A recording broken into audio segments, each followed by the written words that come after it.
درباره تقوا حضرت ابوبکر صدیق رضی الله تعالی عنه مقاله زیبا دارند. اکنون ببینید که حضرت ابوبکر شخصیت اندک نیست، همه میدونیم. بعد از جناب پیامبر ما وقتی عقیده میخونیم، فقه اکبر، عقیده تحاوی، عقاید نسفی، میگه افضل الناس بعد رسول الله صلی الله علیه و سلم. حضرت ابوبکر میگه بهترین مردم بعد رسول اکرم صلی الله علیه و سلم حضرت ابوبکر میگه. حضرت ابوبکر صدیق رضی الله تعالی عنه بچگان میگه خدا ترسی داشتن که حضرت گفتن که اگر خداوند بگه که تمام مردم دنیا جنت میروند مگر یک نفر نمیروند، یک انسان جنت نمیره، دیگه همه مردم دنیا جنت میروند، حضرت ابوبکر میگه میترسم که همون نفر من نباشم، همون نفری که جنت نمیروه همون من نباشم، میترسم. حتی میگه اگر خداوند یک قدم من داخل جنت کنه، قدم دیگه هم از جنت بیرون باشه، من از مکر خدا میترسم مبادا عمل کنه که ابوبکر بگردونش. یعنی چی قدر تقوا، اون تقواش اونها را بزرگ کرده. حضرت عمر رضی الله تعالی عنه حضرت میگه بچنان خدا ترسی داشت، میگه یا لیت عمر لم تلد عمر، ای کاش که ای مادر عمر را تولد نمیکردی.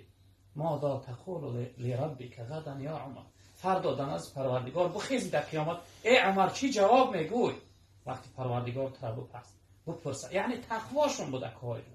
حتی درباره تقوای حضرت عمر رضی الله تعالی عنه جناب پیامبر صلی الله علیه و آله ای عمر گفت بچنان خدا ترسی، بچنان تقوای داری که در هر محله که تو داخل شدی شیطان خودش نابود میکنه.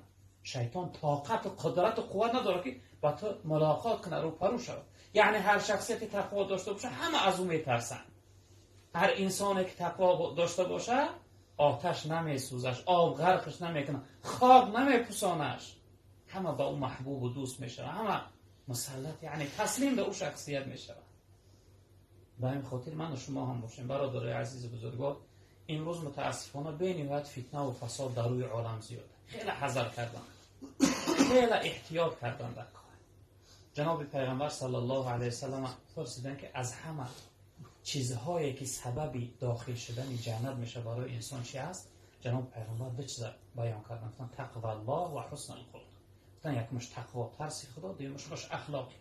انا می دو چیز از همه زیادتر سبب میشه که انسان ها داخل جنت میشه. به این خاطر تقوا، وقتی که ما و شما تقوا میگیم یعنی پرهیز کردن، احتیاط کردن. در اصل انسان وقتی هر چیز خورد جسم بدنش قوت میگیره، قوت پیدا میکنه.